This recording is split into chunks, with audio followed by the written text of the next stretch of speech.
Baik, bismillahirrahmanirrahim. Assalamualaikum warahmatullahi wabarakatuh. Kali ini saya akan menjelaskan mengenai cara pembuatan quizzes. Pertama-tama kita cari dulu Google Quizzes-nya di pencarian Google. Klik yang paling atas, Google Quiz atau Quizzes ini. Tampilannya akan seperti ini. Kebetulan saya sudah memasuki akun saya, Olivia Rustina ini. Di sini ada pilihan buat cari perpustakaanku, hasil kelas pengaturan, dan yang lainnya. Lalu kita klik buat. Di sini ada dua pilihan, ada quiz dan ada pelajaran. Kita klik quiz. Nama quiznya saya akan kasih nama Pendidikan Pancasila dan Kewarganegaraan.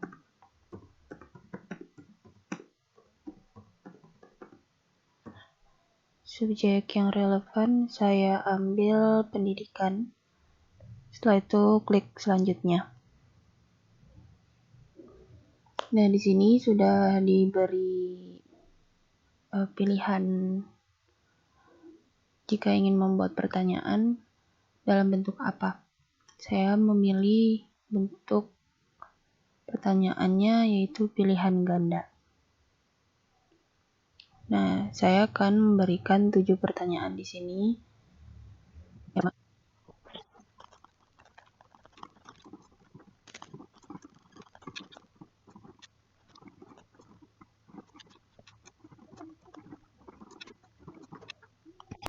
Nah, jika sudah, saya akan beri waktu 60 detik atau 1 menit. Jangan lupa untuk beri jawaban yang benarnya di bagian yang mana. Setelah sudah, klik simpan. Begitupun seterusnya untuk pertanyaan 1, 2, 3, dan selanjutnya.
Nah, jika sudah, di sini saya sudah memberikan 7 pertanyaan. Nah, kalau sudah,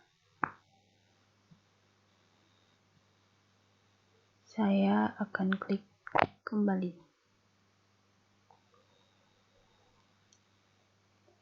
Di sini saya akan kasih gambarnya.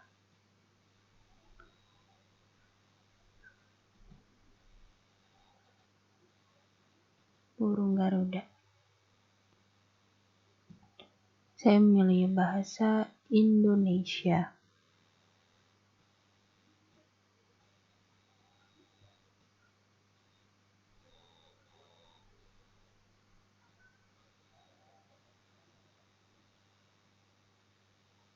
Pilih kelasnya Professional Development, dan siapa saja yang akan melihat kuis ini saya pilih public atau terlihat oleh semua orang. Jika sudah, disimpan.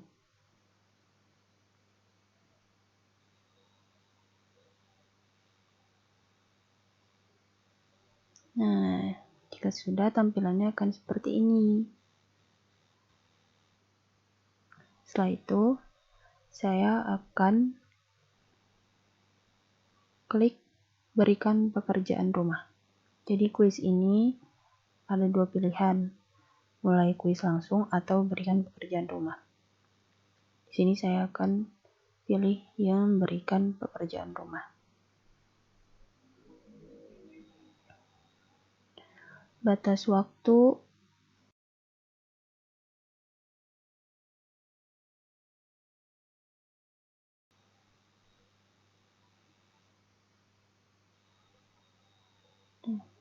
dimulai dari sekarang. Tidak ada batas waktu untuk gamenya. Tetapkan kelas pilihan. Saya pilih kelasnya.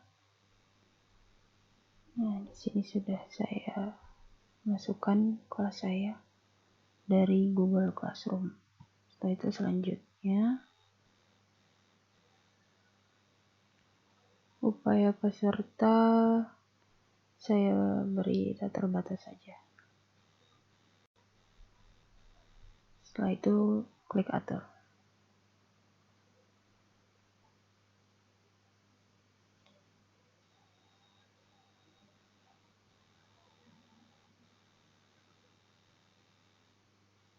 Nah, tugas ini atau kuis ini sudah diserahkan kepada anak-anak melalui Google Classroom.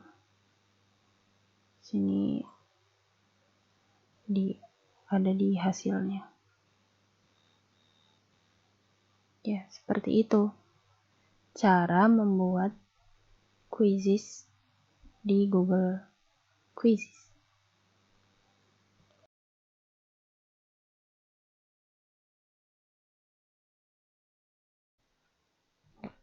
Bismillahirrahmanirrahim. Baik, di sini saya akan menjelaskan bagaimana cara untuk memasukkan materi PDF atau video pembelajaran di Google Classroom. Saya sudah buka Google Classroom ya. Dan saya klik punya saya di sini, praktek pembelajaran ITDP. Lalu saya ke tugas kelas. Sebelumnya saya sudah membuat topik 1 di materi keberagaman suku, agama, ras, dan antar golongan dalam Bingkai Bhinneka Tunggal Ika. Nah, untuk pertemuan berikutnya ini atau topik 2 dengan judul yang sama, saya akan membuat topik 2-nya di sini. Dibuat, lalu klik topik. Saya akan menuliskan topik 2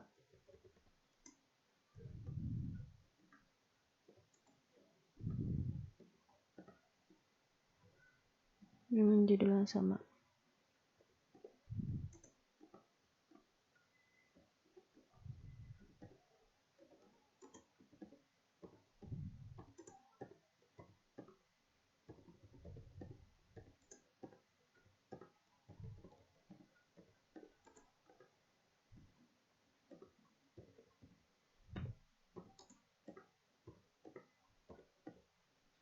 Setelah itu saya klik tambahkan. Jika sudah, tampilannya akan seperti ini. Setelah itu saya klik buat lagi dan saya klik materi.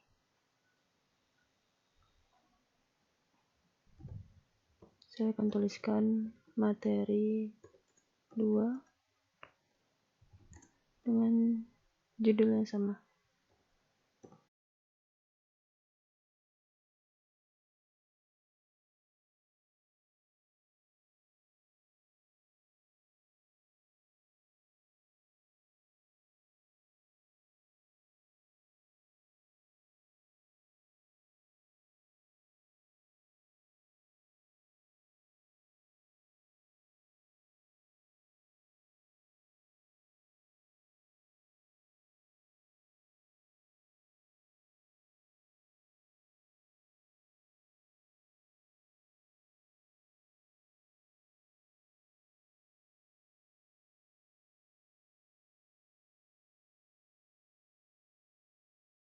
Kita sudah memberikan nama judul dan nama deskripsinya atau opsionalnya di sini.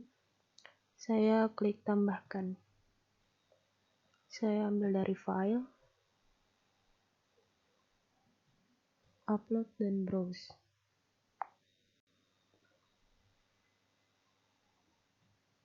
Saya akan cari filenya dulu.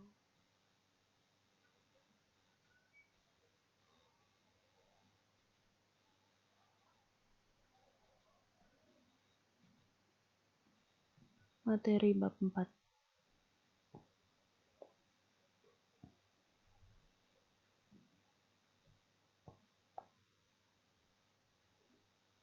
Sudah untuk PDF-nya.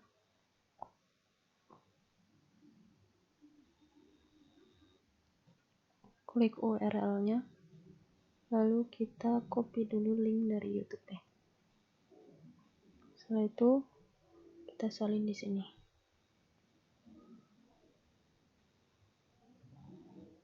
Klik tambahkan. Jika sudah, masukkan ke topik 2. Setelah tersimpan, posting.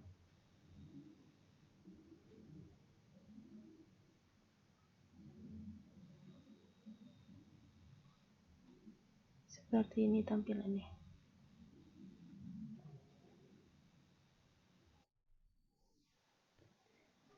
Nah, jika materinya sudah diposting, di sini ada PDF-nya dan juga video pembelajarannya dari YouTube. Setelah itu, karena sebelumnya saya sudah membuat link quizzes di sini dengan judul Pendidikan Pancasila dan Kewarganegaraan ini yang akan masuk ke topik 2. Jadi saya akan masukkan link quizzes ini ke topik 2. Saya edit dan saya masukkan ke topik 2 di sini. Lalu saya simpan. Nah, jadi sudah ada materi dan tugas link quizzesnya di topik 2 ini. Terima kasih.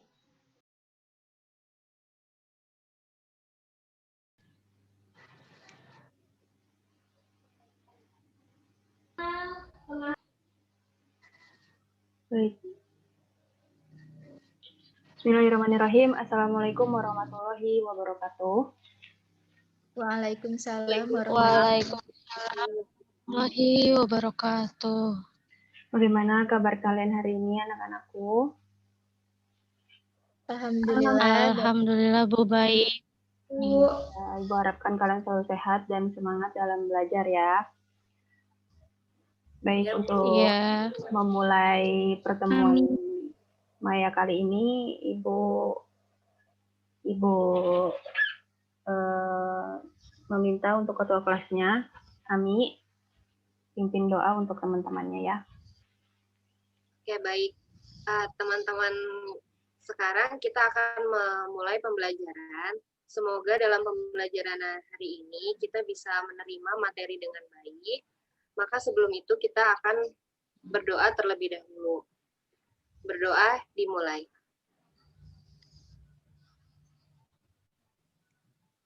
Berdoa selesai. Memberi salam. Assalamualaikum warahmatullahi wabarakatuh.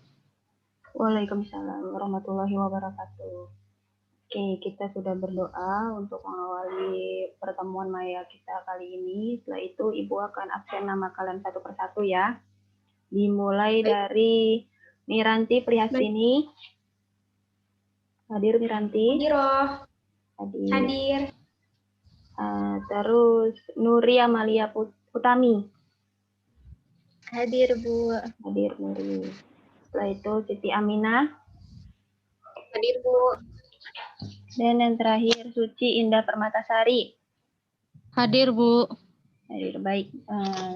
Semuanya hadir ya. Semuanya hadir. Ya, Bu. Terima kasih karena sudah hadir di pertemuan Maya kali ini. Baik, dalam pertemuan Maya kali ini kita memasuki bab 4 mata pelajaran Pendidikan Pancasila dan Kewarganegaraan yang berjudul Keberagaman Suku, Agama, Ras, dan Antar Golongan dalam bingkai Bhinneka Tunggal Ika.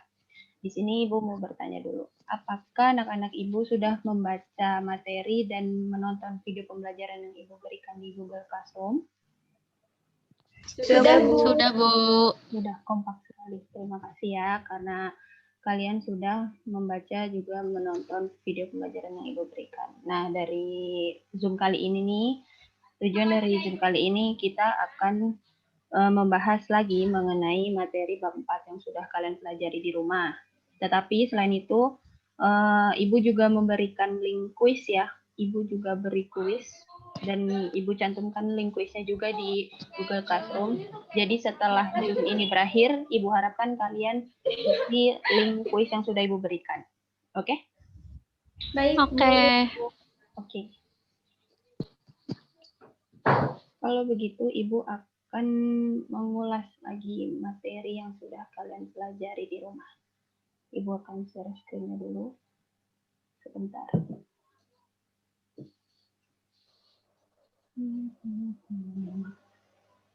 Share screen untuk PPT-nya.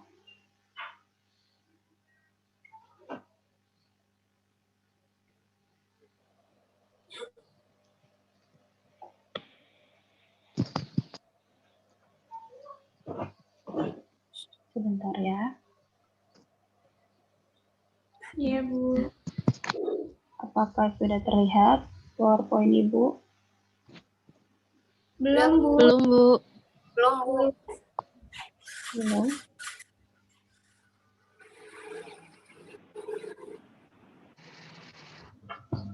Sebentar.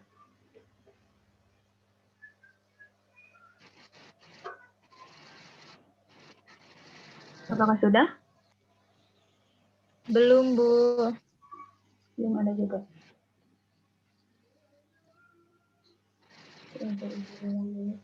Stop dulu share screen.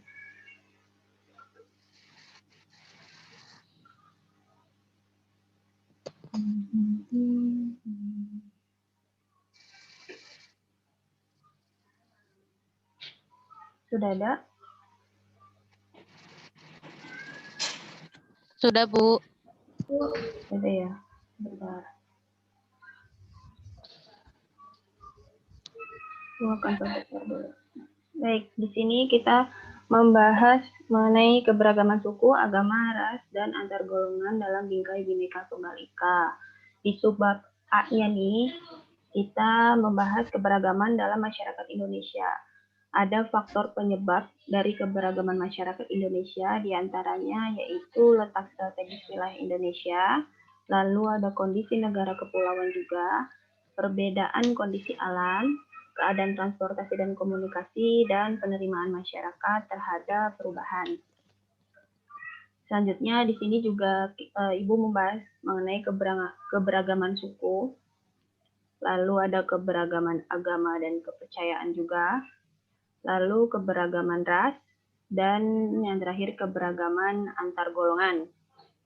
Nah, untuk subbab B-nya, kita membahas mengenai arti penting memahami keberagaman dalam bingkai Bhinneka Tunggal Ika. Di sini ada aspek kewilayahan dan aspek sosial budaya menjadi faktor dari keberagamannya juga. Nah, untuk aspek kewilayahannya sendiri nih, kan disebutkan Undang-Undang Dasar Nomor 6 Tahun 1996 tentang perairan Indonesia. Untuk Nuri bisa dengar Ibu? Iya, Bu. Nuri, tolong bacakan Undang-Undang Dasar Nomor 6 Tahun 1996. Baik, Bu. Undang-Undang Nomor 6 Tahun 1996 tentang perairan Indonesia adalah negara kepulauan, yaitu negara yang seluruhnya terdiri dari satu atau lebih kepulauan dan dapat mencakup pulau-pulau lain. Ya, baik. Terima kasih ya, Nuri. Nuri sudah membacakan Undang-Undang Dasar Nomor 6 Tahun 1996 dari aspek wilayahannya. Lalu di sini juga ada aspek sosial budaya.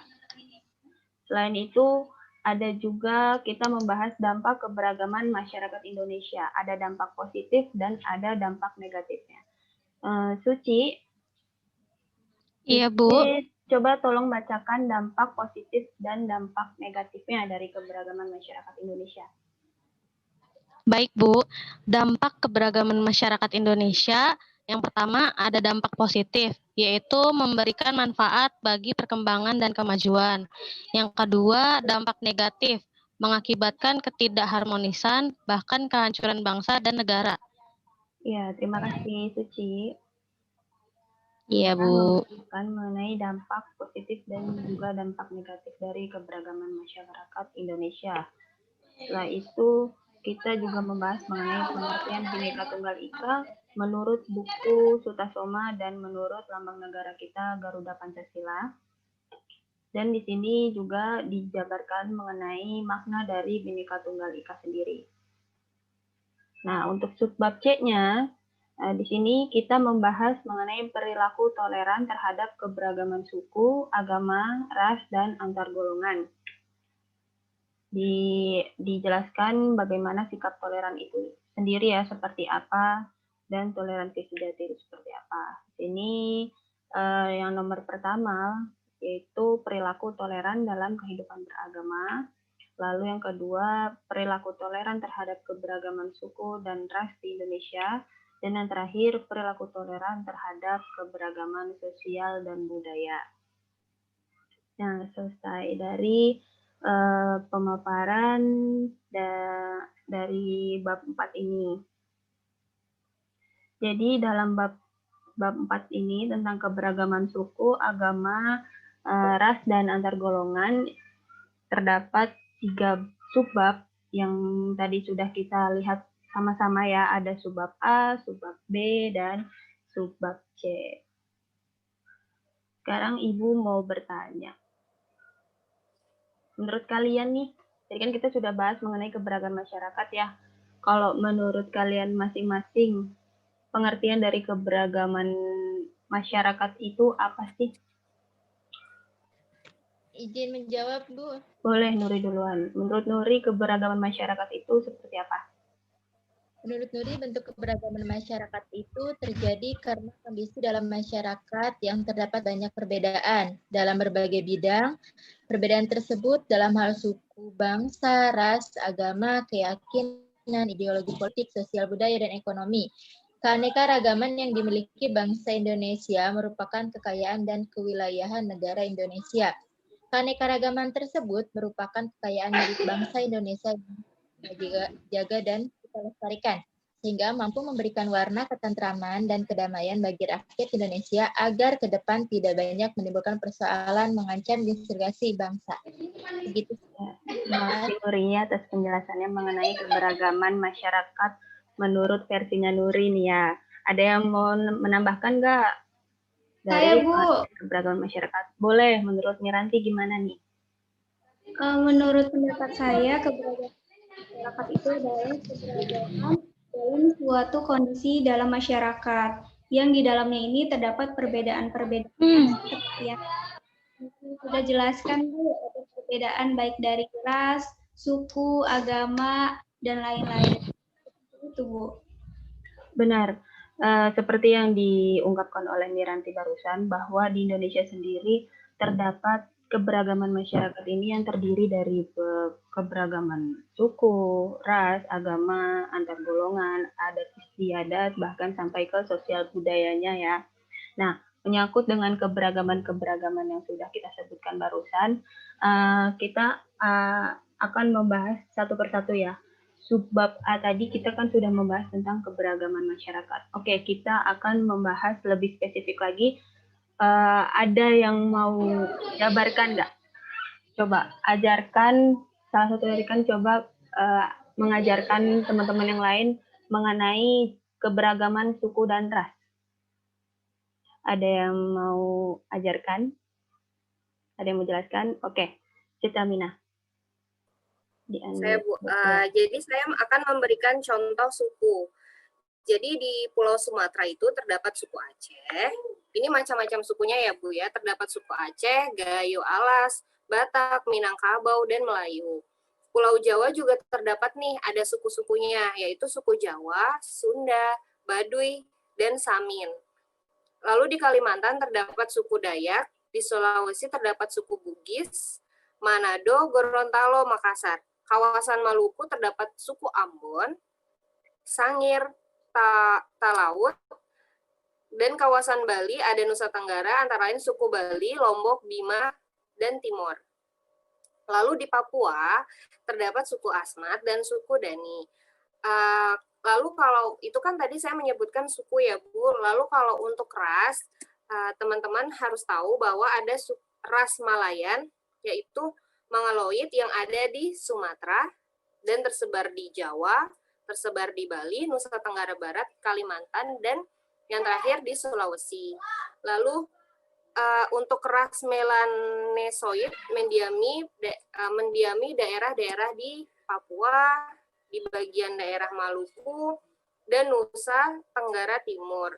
Lalu ras yang ketiga, yang saya ketahui ada ras Asiatik Mongoloid seperti orang Tionghoa, Jepang, dan Korea. Ras ini tersebar besar di seluruh Indonesia dan kita mungkin akan sering menemui ras-ras yang campuran seperti Tionghoa tersebut. Lalu ada ras Kaukasoid, yaitu orang India, Timur Tengah, Australia, Eropa, dan Amerika. Seperti itu, Bu, penjelasan dari saya. Ya, cukup baik penjelasan yang diberikan oleh Ami. Di sini teman-teman bisa mengambil ilmu yang baru saja diungkapkan oleh Ami. Ami barusan tuh menjelaskan atau memberi contoh ya dari suku dan ras yang ada di Indonesia. Oke, selanjutnya coba ada yang bisa menjabarkan atau bisa mengajarkan nggak nih ke teman-temannya mengenai keberagaman agama dan antar golongan? Saya, Bu. Oke, Suci, silakan dijelaskan. Ya, di Indonesia sendiri pemerintahan mengakui 6 agama, di antaranya yaitu Islam, Kristen, Katolik, Hindu, Buddha, dan Konghucu. Untuk keberagaman agama di Indonesia sendiri, untuk ajaran agama Hindu dan Buddha, awalnya dibawa oleh bangsa India yang sudah lama berdagang dengan Indonesia. Untuk ajaran agama Islam, awalnya dibawa oleh pedagang Gujarat dan Parsi sekitar abad ke-13. Lalu kedatangan bangsa Eropa membawa ajaran agama Kristen dan Katolik. Sedangkan pedagang dari Cina menganut agama Konghucu. Dan untuk antar golongannya, dalam sosiologi terdapat istilah social stratification.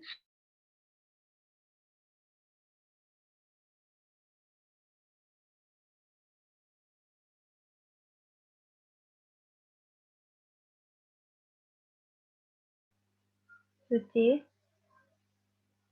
suaranya tidak terdengar. Kemana Suci?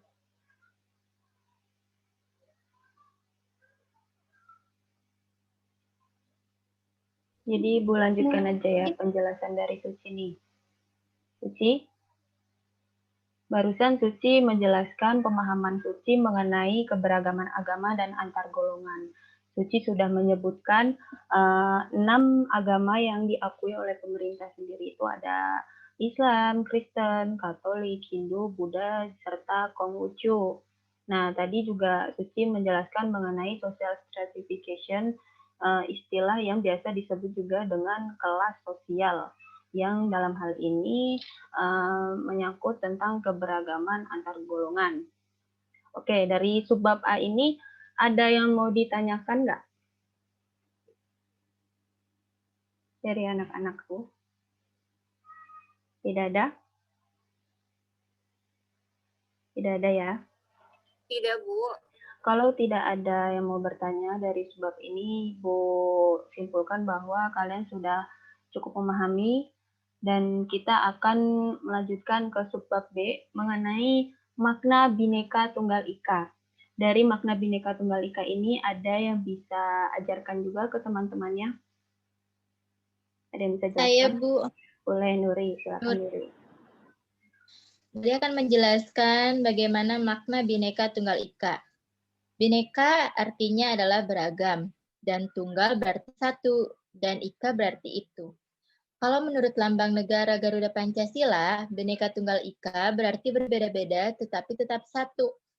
Bhinneka Tunggal Ika mengandung makna bahwa walaupun bangsa Indonesia terdiri atas berbagai macam suku bangsa, adat istiadat, ras, dan agama yang beraneka ragam, namun keseluruhannya merupakan suatu persatuan dan kesatuan. Jadi, meskipun bangsa Indonesia terdiri atas beraneka ragam suku bangsa, istiadat, ras, dan agama, namun keseluruhannya itu merupakan satu kesatuan, yaitu bangsa dan negara Indonesia.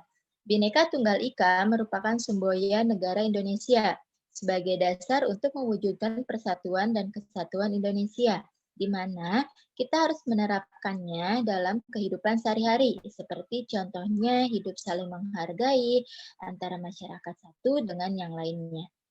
Terima kasih, Bu. Oke, terima kasih Nuri sudah menjelaskan pemahaman Nuri mengenai makna Bhinneka Tunggal Ika. Barusan Nuri sudah menjelaskan pengertian Bhinneka Tunggal Ika sendiri menurut lambang Garuda kita, yaitu Garuda Pancasila ya. Di sini Ibu akan menambahkan sedikit saja arti penting dari memahami keberagaman dalam bingkai Bhinneka Tunggal Ika yang dapat kita maknai diantaranya yaitu yang pertama yaitu menumbuhkan sikap dan semangat toleran terhadap keberagaman suku, agama, ras, dan antar golongan. Lalu yang kedua, memupuk persatuan dan kesatuan negara, kesatuan Republik Indonesia. Dan yang ketiga, memperlancar pelaksanaan pembangunan nasional di segala bidang. Serta yang terakhir, menumbuhkan semangat kekeluargaan, kegotong royongan di antara berbagai macam golongan. Seperti itu untuk makna dari Bhinneka Tunggal Ika sendiri. Nah, dari subbab B ini ada yang mau ditanyakan? Nggak ada? Oke, tadi Suci kemana ya? Suci belum bergabung lagi ya? Sudah tidak apa-apa. Oke, kalau sudah kita membahas mengenai subbab B dan dari kalian tidak ada yang mau bertanya, Ibu rasa di subbab B juga kalian sudah cukup paham. Lalu kita akan membahas mengenai subbab C yang terakhir, mengenai perilaku terhadap keberagaman suku, agama, ras, dan antar golongan. Ada yang mau ajarkan mengenai perilaku-perilakunya sendiri itu seperti apa? Boleh, Miranti. Silakan Miranti ajarkan. Jadi perilaku terhadap keberagaman suku, agama, ras, dan juga antar golongan. Di sini yang pertama itu perilaku terhadap kehidupan beragama. Nah, misalnya ini melaksanakan ajaran agama yang dianutnya dengan baik dan juga benar. Lalu selanjutnya menghormati agama yang diyakini oleh orang lain. Lalu bersikap toleransi terhadap pelaksanaan ibadah yang dianut oleh pemeluk agama lain. Lalu perilaku terhadap keberagaman suku dan juga ras, yakni yang pertama tidak membeda-bedakan orang lain karena perbedaan suku atau ras di dalam pergaulan sehari-hari. Nah, lalu yang kedua, saling bantu, saling tolong-menolong dengan orang lain meskipun berbeda suku ataupun berbeda ras. Lalu berperilaku baik kepada semua orang tanpa memandang berbagai perbedaan suku dan juga rasnya. Nah, lalu perilaku terhadap keberagaman antar golongan, kita dapat menerapkan bahwa mengakui dan juga menyadari adanya perbedaan-perbedaan yang ada di dalam masyarakat. Lalu yang kedua, kita tidak membeda-bedakan atau kita tidak mendiskriminasikan orang. Lalu yang ketiga, saling menghormati dan tidak memaksakan orang lain untuk mengikuti kehendak ataupun pendapat kita. Nah, di sini saya akan menambahkan untuk keberagaman sosial budayanya, Bu. Di sini yang pertama yakni mengetahui keanekaragaman budaya yang dimiliki oleh bangsa Indonesia, lalu mempelajari dan juga menguasai salah satu seni budaya sesuai dengan minat dan juga kesenangannya. Lalu yang terakhir, merasa bangga akan budaya bangsa sendiri. Seperti itu, Bu. Ya, baik sekali penjabaran dari Miranti mengenai perilaku-perilaku apa saja yang bisa kita terapkan dalam menghadapi keberagaman suku, ras, agama, antar golongan, bahkan tambahan dari Miranti juga sosial budaya yang ada di Indonesia. Oke, Ibu rasa di subbab C ini juga kalian sudah cukup mampu memahami apa yang sudah ada di materi yang sudah Ibu berikan di Google Classroom ya. Kita sudah membahas mengenai subbab A, B, dan juga C. Satu persatu dari kalian sudah mencoba untuk mengajarkan kembali juga dan memberikan ilmu atau pemahaman kalian kepada teman-teman yang lain. Oke, karena kalian juga sudah dirasa cukup, jadi Ibu akhiri pertemuan Zoom kali ini. Sekali lagi Ibu ingatkan untuk kalian mengerjakan link quiz yang sudah Ibu berikan di Google Classroom. Dari tujuan quiz itu kita bisa sama-sama melihat nanti seberapa jauh kalian bisa paham akan materi atau video pembelajaran yang sudah Ibu berikan di Google Classroom juga. Oke, bisa dipahami? Bisa, Bu. Ya. Oke, jadi dari hasil quiz ini nanti akan Ibu beritahu juga melalui grup chat kita di WhatsApp ya. Nanti kita bisa sama-sama tahu dan bisa bahas bareng jika di salah satu dari kalian ada yang masih belum paham. Oke? Ibu akhiri pertemuan kali ini dengan mengucapkan hamdalah bersama-sama. Alhamdulillahirabbil alamin.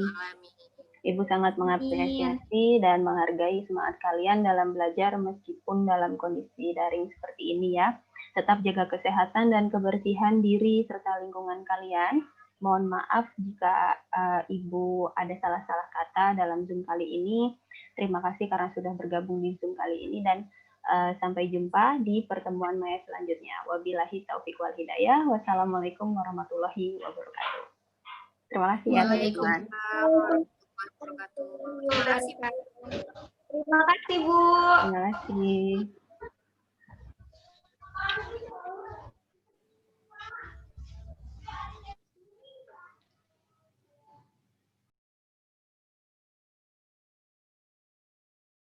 Baik, saat ini saya akan mengetahui hasil dari kuis yang dikerjakan oleh siswa-siswa saya melalui aplikasi Quizizz ini. Ini saya sudah berada di quizizz.com. Saya klik hasil di sisi kirinya ini. Nah, di sini ada keterangan dari Quizizz saya. Lalu titik 3 ini saya klik dan saya klik unduh Excel.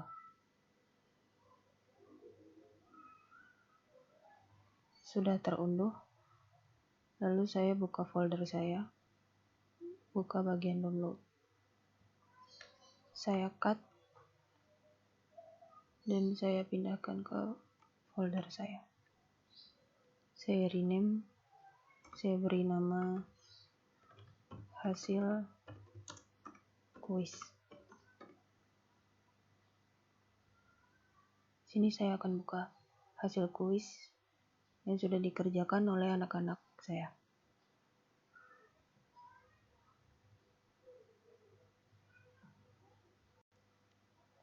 Seperti ini tampilannya. Saya memberikan 7 soal dan di sini dijelaskan jawaban benar, tidak benar. Di sini jawaban tidak benarnya ada di 5 soal. Nuri, Siti Aminah, Miranti, dan Suci. Untuk Siti Aminah, dia mengerjakan 3 kali kuisnya. Dan kotak merah ini menandakan bahwa jawaban mereka tidak tepat. Sedangkan yang hijau jawaban yang tepat. Untuk sheet selanjutnya atau di player level ini, di sini memberitahu kualitas level dari jawaban mereka. Untuk Nuri sendiri jawabannya 100. Siti Aminah setelah 3 kali pengerjaan akhirnya mendapatkan 100. Dan saya anggap untuk Siti Aminah juga mendapatkan 100. Nah, untuk Miranti ini mendapat 86%, sedangkan Suci Indah Permatasari mendapatkan 57%. Nah, hasil ini akan saya rangkum nanti dan saya akan jelaskan saya beritahu hasil dari kuis mereka di grup chat WhatsApp. Baik, saat ini saya sudah berada di grup chat kelas di WhatsApp. Pertama-tama saya akan membagikan file Excel-nya terlebih dahulu.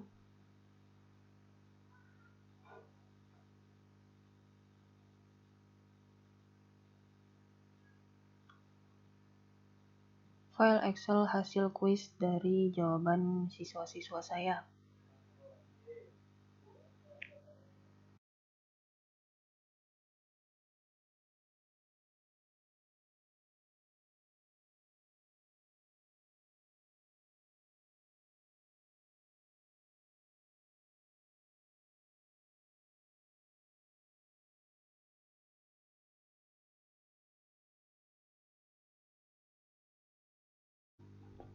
Baik, di sini saya sudah merangkum jawaban beserta ulasan dari setiap soal yang saya buat di Quizizz dari nomor 1 sampai nomor 7. Nah, untuk jawaban dari Miranti dan Suci ini saya simpulkan terdapat 5 soal yang mereka jawab belum tepat, yang artinya mereka belum paham akan soal-soal yang saya berikan di Quizizz ini. Berdasarkan di Excel, tepatnya ada di nomor 1, 2, 3, 5, dan 6. Dengan begitu, saya akan menjelaskan ulang terkait dengan nomor 1, 2, 3, 5, dan 6.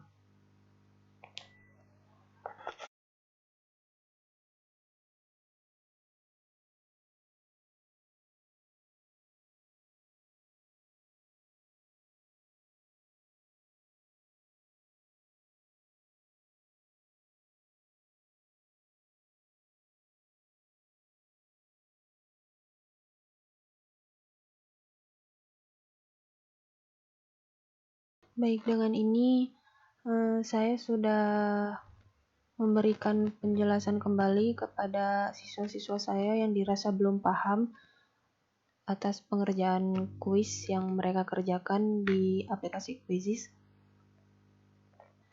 Saya rasa cukup penjelasan dari awal sampai akhir dari tugas 2 Teachback kali ini. Kurang lebihnya mohon maaf. Terima kasih.